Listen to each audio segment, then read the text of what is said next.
నరేంద్ర మోదీ గారు బీహార్ ఎన్నికల్లో పదే పదే జంగిల్ రాజ్ అన్నారంటే అది సామాన్యమైనటువంటి పదమేమీ కాదు. లాలూ ప్రసాద్ యాదవ్ పరిపాలించినటువంటి 15 సంవత్సరాల కాలంలో కుల ఘర్షణల్లో 800 మంది చనిపోయారు. అంతేకాకుండా 1600 కిడ్నాపులు జరిగాయి. కేవలం 2001 నుంచి 2004 వరకు అందులో ఇంచుమించు 500 కిడ్నాపులు రబ్రీదేవ్ హయాంలోనే జరిగాయి. ఈ లాలూ ప్రసాద్ యాదవ్ హయాంలో ఒక్క కంపెనీ కూడా బీహార్కి రాకపోగా ఈ కుటీర పరిశ్రమ, కిడ్నాప్ అనే కుటీర పరిశ్రమ అత్యంత భారీగా అంచెలంచెలుగా ఎదిగింది. మీరు అర్థం చేసుకోండి, 1600 కిడ్నాప్ కేసులు వీళ్ళ హయాంలోనే జరిగాయి అంటే ఇక సొంతంగా డబ్బులిచ్చి వాళ్ళ యొక్క కేసులను మాఫీ చేసుకున్నటువంటి వారు ఎంతమందో, అంటే 1600 కేసులు పోలీస్ స్టేషన్లో నమోదైతే ఇక ఎంతమంది బయట సొంతంగా పోలీసులకి తెలియకుండా, నాయకులకి తెలియకుండా క్లియర్ చేసుకున్నారో, పరిష్కారం చూపుకున్నారో మరి దానికి లెక్కే లేదు. అంటే కొన్ని వేల కిడ్నాప్లు. ఇదే కాదు, లాలూ ప్రసాద్ యాదవ్ కూతురు రోహిణికి పెళ్ళైనప్పుడంట మొత్తం ఎక్కడ కొత్త షోరూమ్ కనిపిస్తే కారు షోరూమ్ మొత్తం 50 కార్లు తీసుకొచ్చారు ఆ షోరూమ్ నుంచి. అది కూడా బ్రాండెడ్ కంపెనీలు కార్లు తీసుకొచ్చేసారు. అలాగే ఫర్నిచర్, కొన్ని షాపుల్లో ఫర్నిచర్ ఎత్తుకొచ్చారు. ₹1 కోటి 2 కోట్ల విలువైనటువంటి ఫర్నిచర్ ఫ్రీగా ఎత్తుకొచ్చారు. అలాగే ఆ ఊరికి ఏదైతే అమ్మాయిని ఇచ్చారో ఆ ఊరికి మౌలిక సదుపాయాల ఏర్పాటులో భాగంగా 25 లక్షల రూపాయలు విలువైనటువంటి కరెంట్ ని ఉచితంగా ఇచ్చేశారు. అంటే ఆ ఊరికి ఏదో కరెంట్ అవసరం అయినప్పుడు వీళ్ళ పెళ్లి గురించి అప్పుడు ఆ పెళ్లి కరెంట్ లాగేశారు ఫ్రీగా. అలాగే ఆ ఊరికి కావాల్సినటువంటి సదుపాయాలు కూడా ప్రజల సొమ్ముతో విచ్చలవిడిగా చేసేశారు.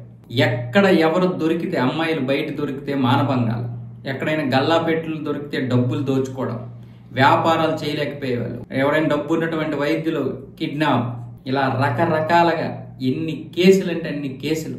కుల గొడవల్లో, నరమేధాల్లో ఒక్క సంవత్సరమే 113 మందిని నరమేధం చేశారంటే వీళ్ళ పరిస్థితి ఏంటో చూడండి. ఈ కేసులన్నింటినీ పరిశీలించినటువంటి బీహార్ హైకోర్టు జంగిల్ రాజ్ అనే ఒక పదం ఉపయోగించింది. ఆ జంగిల్ రాజ్ అనే పదం ఇప్పటికీ కూడా కంటిన్యూ అవుతుంది. 2004 తర్వాత ఈ లాలూ ప్రసాద్ యాదవ్ పార్టీ అయినటువంటి ఆర్జేడీ ఎక్కడా కూడా అధికారంలోకి రానివ్వకుండా చేస్తున్నటువంటి ఒకే ఒక పదం ఈ జంగిల్ రాజ్. 2005 జనవరి 19వ తారీఖున కిసలే అనే ఒక కుర్రాడు స్కూల్ కి వెళ్తున్న సమయంలో కిడ్నాప్ కు గురయ్యాడు. ట్రైన్ లో ప్రయాణిస్తున్నటువంటి అటల్ బిహారీ వాజ్పేయి గారు అది పేపర్లో చదివారు.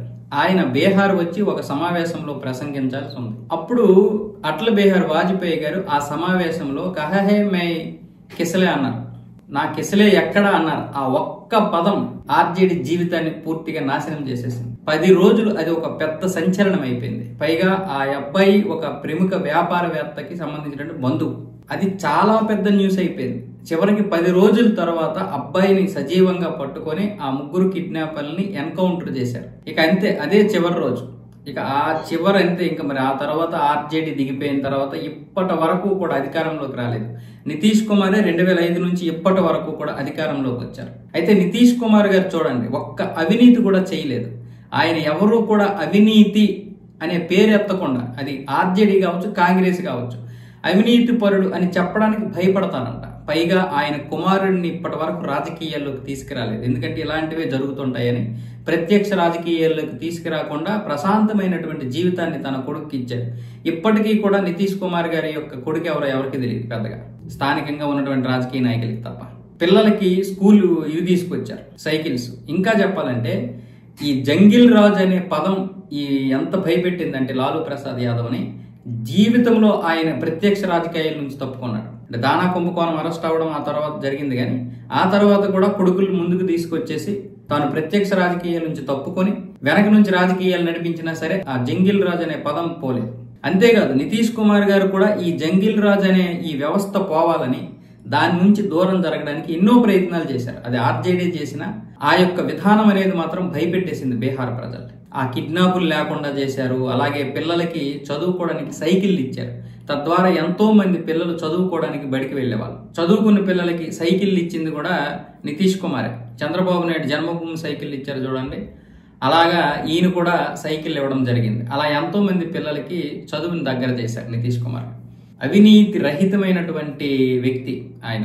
అంటే ఒక వ్యక్తి ఓడిపోవడానికి, ఒక వ్యక్తి గెలవడానికి చాలా కారణాలు ఉంటాయి.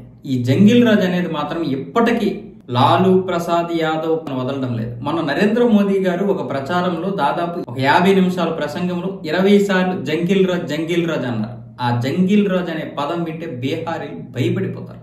మీరు విన్నారో లేదో, కేజీ బియ్యానికి కూడా లేదా 100 రూపాయలకు కూడా బీహారీలు హత్య చేస్తారు. బీహార్ వాళ్ళైతే కేజీ బియ్యానికైనా హత్య చేస్తారని విన్నారు చూసారా, ఈ లాలూ ప్రసాద్ యాదవ్ హయాంలోనే.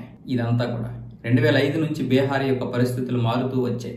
అయినా ఇప్పటికీ ఇంకా అనేక రాష్ట్రాల్లో ఇంకా వెళ్తున్నారు ఉపాధి కోసం. అది పోవాలి.